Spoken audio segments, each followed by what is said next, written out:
Fala pessoal, tudo bom com vocês? Professora Dinan do canal Exatamente Matemática para mais um conteúdo novo aqui para vocês. Vamos falar agora sobre inequação exponencial. O que temos aqui na definição de inequação exponencial? Seguinte, ó. Uma inequação exponencial é uma sentença matemática em que encontramos uma incógnita no expoente e uma desigualdade.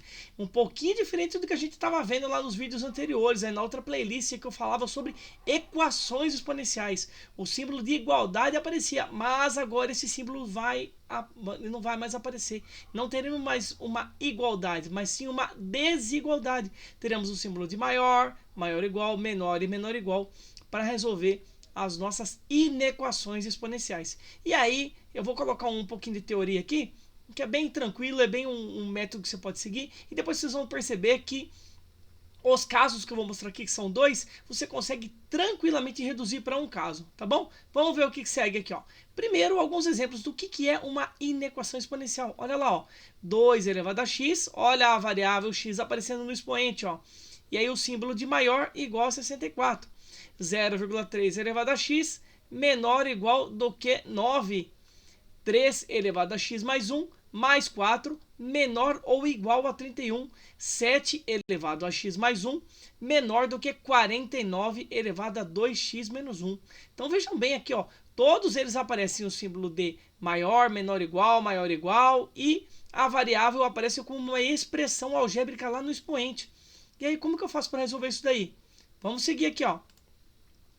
Como resolver uma inequação exponencial? Utilizaremos as técnicas parecidas com as de resolução de equação exponencial, ou seja, buscaremos igualar as bases, tá? Buscamos igualar as bases. Contudo, nas inequações exponenciais podem ser separadas em dois importantes casos, como veremos a seguir, o que eu acabei de falar. Você vai separar em dois importantes casos, mas com a prática, fazendo bastante exercício, você vai perceber que eu consigo sempre reduzir para um dos casos. E aí fica a seu critério querer reduzir ou não, ou querer trabalhar com os dois casos. Você vai ver que é bem tranquilo e nada muito diferente do que a gente já vinha fazendo a respeito das equações exponenciais, certo? Então vamos ver aqui, ó. Quais são os dois casos? Primeiro, ó, quando a base, que é o que está ali embaixo no expoente, aqui, deixa eu voltar aqui, ó. Essa aqui é a minha base, ó. Vou voltar aqui nos dois exemplos, ó. Base 2, base 0,3, 3, 7, é o que está embaixo aqui, é a base da minha potência. Então temos aí duas situações, ó. Quando a base é um número maior do que 1, a minha base A é um número maior do que 1. Aí eu tenho essa situação, ó. A elevado a x maior do que A elevado a y. O que segue aqui como consequência? Quando essa minha base aqui é maior do que 1, você vai simplesmente ignorar as bases, você vai cancelar as bases, assim como fazíamos lá na equação exponencial, só que agora você vai preservar o símbolo da desigualdade aqui. Então, era um símbolo de maior, você manterá o símbolo da desigualdade como maior na hora de comparar os expoentes. Então, lá, corto as bases iguais e mantenho a desigualdade ao comparar os expoentes. Exemplos, ó. 3 elevado a x menor do que 3 elevado a 2. Claramente aqui vemos que o 3 é um número maior do que 1. Então, como 3 é a minha base é maior do que 1, então elimino essas minhas bases aqui e aí comparo os expoentes x menor do que 2. É só sumir com essas duas bases e manter o restante da minha inequação, tá certo? Tranquilinho, né? Olha lá, ó, exemplo B, do item B aqui, ó.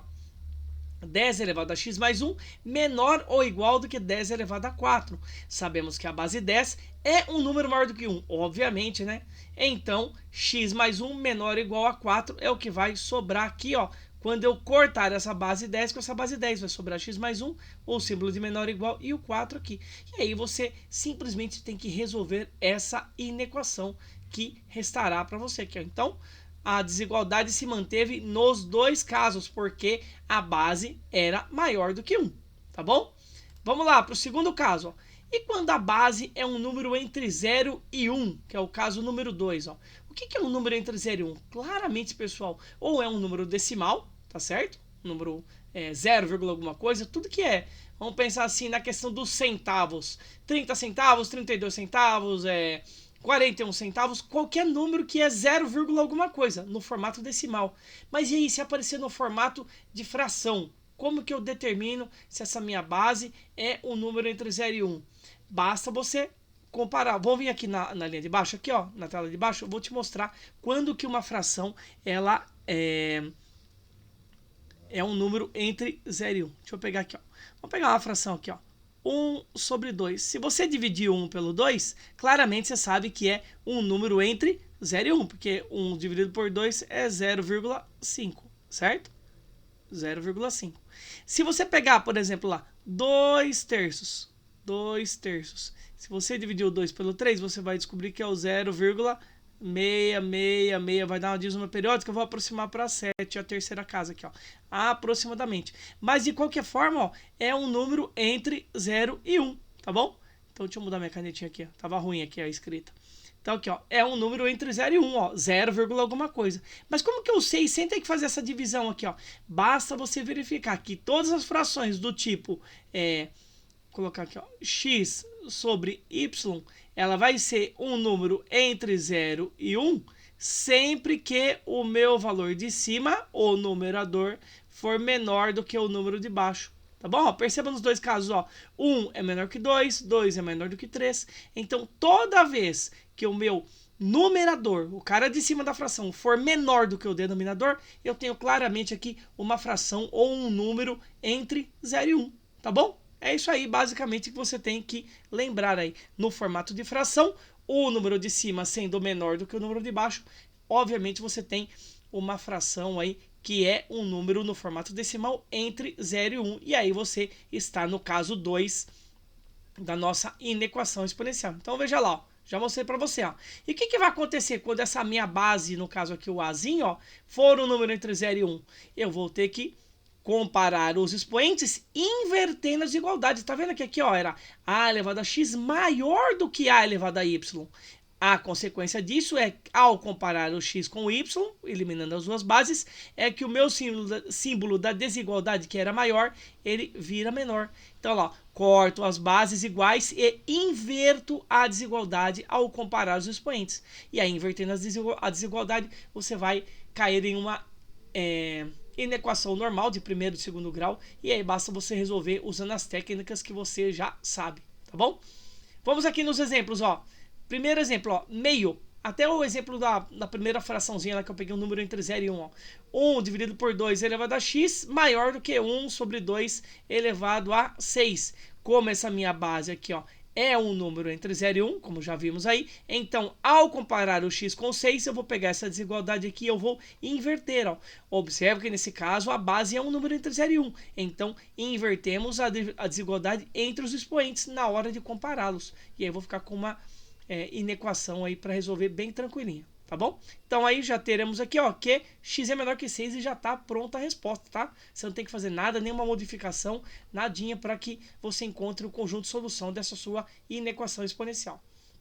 Olha o próximo aqui, já está em formato decimal, 0,2, é 0, alguma coisa, obviamente é o número entre 0 e 1, elevado a x menor do que 0,2 elevado a 7. Como 0,2 é um número entre 0 e 1, então inverteremos a desigualdade entre os expoentes para compará-los. O símbolo aqui era de menor, então vai ficar x maior do que 7 e a minha inequação está resolvida e aqui está o conjunto de solução. E aí você pode usar as diversas formas de escrever esse conjunto de solução para dar a sua resposta final do exercício. Tá certo? Basicamente é isso. Em breve eu vou colocar na sequência aqui já alguns exemplos, exercícios resolvidos, de repente até um pouco mais complexos, que você tem que de repente aplicar algumas propriedades, ou uma, ou duas, ou três, quantas forem necessárias, propriedades da potenciação, para você conseguir eliminar e chegar numa situação mais tranquila e mais fácil de resolver. Tá certo? Espero que tenham gostado e que tenham entendido. Se não entendeu, deixa nos comentários aqui desse vídeo que eu volto para responder, para te ajudar a tirar sua dúvida. E não se esqueça dos 3 famosos Cs. Clica, se inscreva, comente e compartilha. Clica no sininho ali para ativar as notificações para receber novos vídeos do canal. E até a próxima. Muito obrigado, valeu!